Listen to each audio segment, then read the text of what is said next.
Hello నమస్తే, నేను Ashok. Welcome to ఈహా టీవీ. లిక్కర్ కేసు ప్రస్తుతం ఏపీ రాజకీయాల్లో ఈ ఇష్యూ పెద్ద ఎత్తున ప్రకంపనలు సృష్టిస్తుంది. ప్రధానంగా ఏపీకి సంబంధించి లిక్కర్లో పెద్ద ఎత్తున కుంభకోణం జరిగింది. గత ప్రభుత్వంలో అధికారంలో ఉన్నప్పుడు దాదాపు 3,500 కోట్లు అవినీతి జరిగిందంటూ కూడా ప్రస్తుతం టీడీపీ పార్టీ ఆరోపిస్తుంది. దానికి సంబంధించి కూడా స్టేట్కి సంబంధించి సిట్ దీన్ని విచారిస్తూ ఉంది. ఇప్పటికే ఈ కేసుకు సంబంధించి 12 మందికి పైగా కూడా అరెస్ట్ చేస్తూ వచ్చారు. వాళ్ళందరూ కూడా జగన్మోహన్ రెడ్డికి సన్నిహితంగా ఉండేటువంటి వ్యక్తులు, జగన్మోహన్ రెడ్డి చుట్టూరు గత ప్రభుత్వంలో కీలక బాధ్యతలు పోషించినటువంటి వ్యక్తులు. సో వీళ్ళందరినీ కూడా అరెస్ట్ చేస్తూ వచ్చినటువంటి నేపథ్యంలో ఇటీవల వైసీపీకి సంబంధించి ఎంపీగా ఉంటూ వైసీపీ పార్లమెంటు నేతగా ఉన్నటువంటి మిథున్ రెడ్డిని అరెస్ట్ చేసిన తర్వాత నెక్స్ట్ ఈ యొక్క అరెస్టులో జగన్మోహన్ రెడ్డి అంటూ కూడా పెద్ద ఎత్తున చర్చలు జరుగుతున్నాయి. అయితే ఈ లిక్కర్ కేసుకు సంబంధించిన వ్యవహారం మొత్తము ఆద్యంతం గమనించినప్పుడు ఏదైతే లిక్కర్కి సంబంధించినటువంటి మద్యం వచ్చిందో ఆ మద్యానికి సంబంధించి అమ్మకాలు కావచ్చు, డిస్టిలరీ నుంచి వచ్చినటువంటి కమిషన్ కావచ్చు, వివిధ మాధ్యమాల ద్వారా అక్కడి నుంచి తీసుకొని ఆ డబ్బులన్నింటినీ కూడా ఎన్నికల్లో ఖర్చు పెట్టారంటూ కూడా ఒక ప్రచారం జరుగుతుంది. అయితే ఇప్పుడు ఈ లిక్కర్ కేసుకు సంబంధించి నెక్స్ట్ జగన్మోహన్ రెడ్డిని అరెస్ట్ చేస్తారు అంటూ కూడా ఏదైతే చర్చ జరుగుతుందో ఆ చర్చకి సంబంధించి, ఆ అరెస్టుకి సంబంధించి, వాటికి సంబంధించిన అంశాల మీద కూడా కూటమిలో ఉన్నటువంటి 3 పార్టీల్లో ఒక్క టీడీపీ మినహాయిస్తే మిగతా 2 పార్టీలు ఏవి కూడా పెద్దగా స్పందించట్లేదు. బీజేపీ అయితే పూర్తిగా సైలెంట్గా మెయింటైన్ చేస్తూ వస్తుంది. ఇక జనసేన అయితే అడపదడప అక్కడక్కడ మాట్లాడుతూ వస్తుంది. కానీ ఎక్కడా కూడా దానికి సంబంధించి టీడీపీ టార్గెట్ చేసినంత ఎక్కువగా, టీడీపీ మాట్లాడినంత పెద్దగా ఇటు జనసేన కావచ్చు, బీజేపీ కావచ్చు మాట్లాడలేదు. అయితే ఈ లిక్కర్ కేసుకు సంబంధించిన అంశాలు ఏవైతే ఉన్నాయో దీనికి సంబంధించి ప్రధానంగా చెప్పాలనుకుంటే 2014 టైంలో కూడా 2014 నుంచి 2019 టెన్యూర్లో చంద్రబాబు నాయుడు గారు అధికారంలో ఉన్నప్పుడు అక్కడ కూడా లిక్కర్కి సంబంధించి, మద్యానికి సంబంధించి అవినీతి జరిగింది, మద్యానికి సంబంధించి కుంభకోణాలు జరుగుతూ వచ్చాయని చెప్పేసి 2019లో పెద్ద ఎత్తున వైసీపీ ఆరోపిస్తూ అక్కడ ఆ సమయంలో కూడా చంద్రబాబు నాయుడు గారి మీద కేసు పెట్టి దానికి సంబంధించిన ఛార్జ్ షీట్లు వేసి ఇలాంటి పరిణామాలన్నీ కూడా చూస్తున్నాము. ఆ అంశంలో చంద్రబాబు నాయుడు గారు ప్రస్తుతం బెయిల్ మీద ఉన్నారు. అంటే అప్పుడు బెయిల్ మీద ఉన్నారు, ప్రస్తుతం ఆ బెయిల్ ఇంకా కంటిన్యూ అవుతూ వస్తుంది. అయితే ఇదే నేపథ్యంలో అప్పుడు టీడీపీ మీద బీజేపీ, జనసేన కూడా ఆరోపణలు పెద్ద ఎత్తున కామెంట్స్ చేస్తూ వచ్చాయి. వాళ్ళు కూటమిలో అప్పుడు లేనప్పటికీ కూడా బీజేపీ, జనసేన మాత్రము టీడీపీకి సంబంధించి ఆరోపణలు చేస్తూ మద్యం అక్రమంగా దోచేస్తూ ఉన్నారు, మద్యం మీద వేల కోట్లు దోచేస్తూ ఉన్నారని చెప్పేసి అప్పుడు అధికారంలో ఉన్నటువంటి టీడీపీ పార్టీ మీద విమర్శలు చేసుకుంటూ వచ్చాయి. అయితే ఇప్పుడు ఈ అంశానికి సంబంధించుకుంటే ప్రధానంగా ఈ లిక్కర్ కేసుకు సంబంధించి ఏదైతే అవినీతి జరిగింది, అరెస్టులు చేస్తారు, జగన్మోహన్ రెడ్డిని కూడా అరెస్ట్ చేశారని చెప్పేసి ఆరోపణలు ఏవైతే వస్తున్నాయో ఆ ఆరోపణలకు సంబంధించి బీజేపీ, జనసేన చాలా పెద్ద ఎత్తున సైలెన్స్ మెయింటైన్ చేస్తూ ఉన్నాయి. ఇన్ఫ్యాక్ట్ పవన్ కళ్యాణ్ గారు కూడా కొన్ని కీలక వ్యాఖ్యలు చేస్తూ వచ్చారు. ఈ లిక్కర్ కేసుకు సంబంధించి ఆయన ఎక్కడా కూడా దాన్ని తప్పుపట్టే విధంగానో అలా అని చెప్పేసి జగన్మోహన్ రెడ్డి మీద కక్ష సాధింపు చేసే విధంగానో ఎక్కడా చూడలేదు. ఇది న్యాయ పరిధిలో ఉంది కాబట్టి దీని మీద నేను స్పందించను అంటూ కూడా ఆయన మాట్లాడుతూ వచ్చారు. ఒకసారి ఆయన ఏం మాట్లాడారు అనేది కూడా ఒకసారి చూసుకుంటే ఈ లిక్కర్ కేసుకు సంబంధించి ఆయన కొన్ని కీలక వ్యాఖ్యలు చేశారు. పవన్ కళ్యాణ్ గారు, జగన్పై కక్ష సాధింపులు లేవు. ఉప ముఖ్యమంత్రి పవన్ కళ్యాణ్, వైకాపా అధ్యక్షుడు జగన్పై ఎన్డీఏ ప్రభుత్వం ఎలాంటి కక్ష సాధింపు చర్యలకు పాల్పడటం లేదని ఉప ముఖ్యమంత్రి పవన్ కళ్యాణ్ పేర్కొన్నారు. రాష్ట్రంలో జరిగిన మద్యం కుంభకోణంపై ప్రస్తుతం తాను స్పందించలేనని అన్నారు. ఈ అంశం న్యాయస్థానం పరిధిలో ఉన్నందున మాట్లాడటం భావ్యం కాదని భావిస్తున్నట్లు చెప్పారు.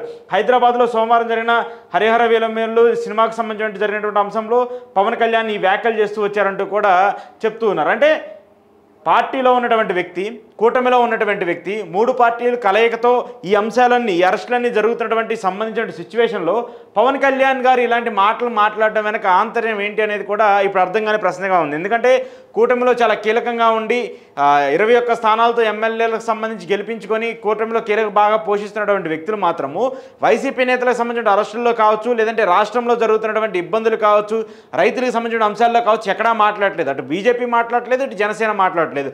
2 పార్టీలు మాత్రం చాలా పెద్ద ఎత్తున సైలెన్స్ మెయింటైన్ చేస్తూ వస్తున్నాయి. ఇన్ఫ్యాక్ట్ బీజేపీ అయితే అసలు దీని మీద ఎలాంటి స్టాండ్ తీసుకోవట్లేదు. ఈ కేసుకు సంబంధించి ఈడీని ఇన్వాల్వ్ చేయాలని చెప్పేసి పెద్ద ఎత్తున ఆరోపణలు వస్తున్నప్పటికీ కూడా ఈ అంశానికి సంబంధించి మాత్రం ఈడీ ఇన్వాల్వ్ అయ్యే సిచ్యువేషన్ కూడా కనిపించట్లేదు. ఖచ్చితంగా ఈడీ ఇన్వాల్వ్ అయితే దాని వెనక బీజేపీ ఉంటుందని చెప్పేసి ఒక ఆరోపణ అయితే చాలా గట్టిగా వస్తుంది. సో ఈడీ కూడా ఇప్పుడు ఇన్వాల్వ్ అయ్యే పరిస్థితి లేదు కాబట్టి, ఈడీ కూడా వచ్చే పరిస్థితులు లేదు కాబట్టి బీజేపీ పక్కకు తప్పుకుంది అనేటువంటి ఒక ఇండికేషన్ కూడా కనిపిస్తుంది. దాంతోపాటు పవన్ కళ్యాణ్ గారు నేను చేసినటువంటి వ్యాఖ్యలను ఒక్కసారి చూసుకుంటే ఆయన పరోక్షంగానే ఈ కేసుకు సంబంధించి నాకేం లేదు, ఈ కేసుకు సంబంధించి అంతా చూసుకుంటుంది, ఈ కేసుకు సంబంధించిన వ్యవహారం అంతా చూసుకుంటుంది, మొత్తం కూడా టీడీపీకి సంబంధించినటువంటి ఒక ఇండికేషన్ కూడా డైరెక్ట్గానే ఇస్తూ వచ్చారు.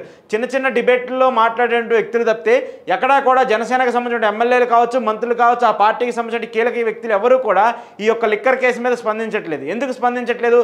గతంలో కూడా టీడీపీకి సంబంధించి 2014-19 టెన్యూర్లో చంద్రబాబు నాయుడు గారు ఇదే లిక్కర్లో వేల కోట్లు సంపాదించారు, ఆ వేల కోట్లని టీడీపీ ఎమ్మెల్యేలు అందరూ దోచుకున్నారు, మంత్రులందరూ దోచుకున్నారని చెప్పేసి ఇదే పవన్ కళ్యాణ్ గారు మాట్లాడుతూ వచ్చారు. సో ఇప్పుడు అలాంటి పరిస్థితిలోనే ఇప్పుడు కూటమిలో భాగంగా ఉండి ఇటు బీజేపీ, జనసేన, టీడీపీతో అంటగాగుతూ ఉన్నాయి. సో ఇప్పుడు ఈ అంశానికి సంబంధించి జగన్మోహన్ రెడ్డి టార్గెట్గా మాట్లాడితే అది రెండు పార్టీలకు కూడా నెగిటివ్గా మారే అవకాశం ఉంటుంది. దాంతోపాటు కూటమికి సంబంధించి కూటమి అధికారంలోకి వచ్చిన తర్వాత ఎన్నికలకు సంబంధించిన హామీలు కావచ్చు, దాంతోపాటు ఏవైతే స్కీమ్స్కి సంబంధించి కూటమి ప్రభుత్వం ప్రజల్లో ఇంప్లిమెంట్ చేస్తామని చెప్పేసినటువంటి అంశాలు కావచ్చు, వీటి అంశం మీద ఏటీ మీద కూడా ఇటు బీజేపీ మాట్లాడలేదు, జనసేన మాట్లాడలేదు. కూటమికి సంబంధించి ఇచ్చినటువంటి సూపర్ 6 పథకాలకు సంబంధించి పెద్ద ఎత్తున ప్రజల్లో నెగిటివ్ ఇంపాక్ట్ వస్తున్నటువంటి నేపథ్యంలో అసలు బీజేపీ అయితే అంశాలను కూడా పట్టించుకోవట్లేదు. అసలు బీజేపీకి సంబంధించి మేము మేనిఫెస్టోనే పట్టుకోలేదు, బీజేపీకి సంబంధించి మాకు సంబంధం లేదు, ఆ హామీలన్నీ కూడా జనసేన, టీడీపీ ఇచ్చాయని చెప్పేసి చెప్తున్నారు. ఇంకోవైపు జనసేన మాత్రము ఏదో హామీలు ఇచ్చామా లేదా ఇచ్చినటువంటి వాటిని మన క్రెడిట్లో, ఇవ్వనటువంటి వాటిని టీడీపీ క్రెడిట్లో వేసే పరిస్థితి అయితే కనిపిస్తుంది. సో ఈ అంశాలన్నీ చూసుకుంటున్నప్పుడు కూటమిగా ఉండి కూటమిగా ఇచ్చినటువంటి హామీలకు సంబంధించిన విషయాల మీదే టీడీపీ, జనసేన ఆ రోల్ని తీసుకున్నటువంటి నేపథ్యంలో కొత్తగా ఇటు ప్రతిపక్ష నేతగా ఉన్నటువంటి వైసీపీకి సంబంధించి ప్రతిపక్ష నేతగా ఉన్నటువంటి జగన్మోహన్ రెడ్డిను టార్గెట్ చేస్తూ ఒకవేళ అరెస్టులు జరిగితే రాబోయే రోజుల్లో తీవ్ర స్థాయిలో వ్యతిరేకత వస్తే ఆ వ్యతిరేకతని మనం మూట కట్టుకోకూడదు అనేటువంటి భావనలో రెండు పార్టీలు కూడా ఉన్నట్టు తెలుస్తుంది. దానికి సంబంధించి రెండు పార్టీలు కూడా చాలా మైండ్ గేమ్తో చాలా సేఫ్ గేమ్ ఆడుతున్నటువంటి పరిస్థితులు కూడా కనిపిస్తున్నాయి. ఎందుకంటే ఇప్పుడు ఈ రెండు పార్టీలు కూడా ఇన్వాల్వ్ అయ్యాయని తెలిస్తే మాత్రం ఖచ్చితంగా రాబోయే రోజుల్లో దాని మీద పెద్ద ఎత్తున వ్యతిరేకత వచ్చే అవకాశం ఉంటుంది. ముగ్గురు కూడా కలిసి జగన్మోహన్ రెడ్డిని అరెస్ట్ చేశారు, తద్వారా తమకి న్యాయం జరగలేదు, తమకి వ్యతిరేకత వచ్చిందనేటువంటి ఇలాంటి భావనలు వస్తూ ఉంటాయి. కాబట్టి వైసీపీ పుంజుకోవడానికి కూడా మనం అందరం కలిసి చేసామనేటువంటి ఒక భావన ప్రజల్లోకి వెళ్తే మాత్రం ఆ ప్రజల్లో ఒక నెగిటివ్ ఇంపాక్ట్ వచ్చే అవకాశం ఉంటుంది. దాని ద్వారా ఇప్పుడున్నటువంటి ఓట్ బ్యాంకును నష్టపోవడమే కాకుండా కొత్తగా మనం శత్రువులుగా మారే పరిస్థితులు ఉంటాయనేది అంశాన్ని కూడా జనసేన, బీజేపీ భావిస్తున్నట్టు కూడా తెలుస్తుంది. ఇంకొక వైపు బీజేపీ ఇన్వాల్వ్ కావడానికి మెయిన్ రీజన్ ఏమైనా ఉందంటే గత 5 ఏళ్ల పాటు జగన్మోహన్ రెడ్డి బీజేపీకి సంబంధించి చాలా లాయల్ పార్ట్నర్గా మెయింటైన్ చేస్తూ వచ్చారు.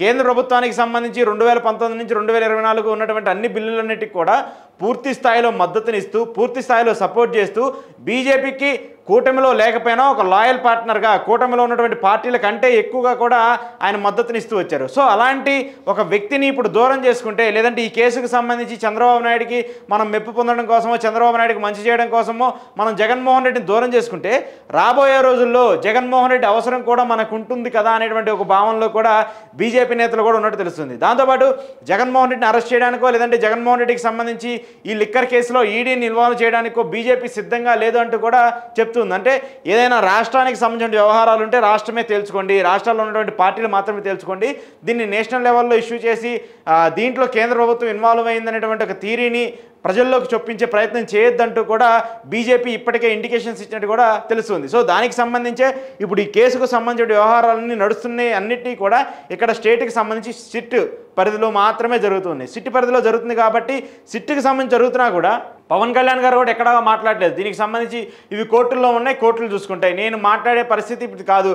కోర్టులో ప్రూవ్ అయిన తర్వాత, కోర్టులకు సంబంధించి నిజ నిర్ధారణ తేలిన తర్వాత, నిజంగా తప్పు చేశారని తేలిన తర్వాత అప్పుడు నేను దాని మీద స్పందిస్తానంటూ కూడా మాట్లాడుతున్నారు. మరి కోర్టులు ప్రూవ్ చేసి నిజంగానే స్కామ్ జరిగిందని చెప్పేసి తేలిన తర్వాత మరి పవన్ కళ్యాణ్ గారు మాట్లాడితే అప్పటిదాకా మరి కేసు నిలబడుతుందా లేదా, మరి 5 ఏళ్లలోపు ఈ కేసు తేలుతుందా లేదా అనేది కూడా చూడాల్సి ఉంది. ఏది ఏమైనప్పటికీ కూడా ఈ లిక్కర్ కేసుకు సంబంధించిన వ్యవహారంలో బీజేపీ, జనసేన మెయింటైన్ చేస్తున్నటువంటి సైలెన్స్ రాజకీయ వ్యూహంలో కారణంగానే కనిపిస్తుంది. ఎందుకంటే అనవసరంగా ఈ కేసుల్లో ఇన్వాల్వ్ అయ్యి గత ప్రభుత్వం లాగా చంద్రబాబు నాయుడుని అరెస్ట్ చేసి ఎలాగైతే వైసీపీ పార్టీ ఆ నెగిటివిటీని మూటగట్టుకుందో అలాంటి నెగిటివిటీని ఇప్పుడు మనం మూటగట్టుకోవడం అవసరమా అనేటువంటి సిచ్యువేషన్లో ఇప్పుడు బీజేపీ, జనసేన ఉన్నాయి. ఒకవేళ ఇప్పుడు జగన్మోహన్ రెడ్డి అరెస్ట్ చేసేటువంటి పరిణామం జరిగితే అది ఖచ్చితంగా టీడీపీయే చేసిందనేటువంటి భావన జనాల్లోకి వెళ్తుంది. దాంట్లో పాటు మనం సేఫ్గా ఉండొచ్చు, సేఫ్ సైడ్గా ఉండొచ్చు. ఆ మెయిన్ మెజార్టీ నెగిటివిటీ అంతా టీడీపీకి వెళ్ళిపోతుంది.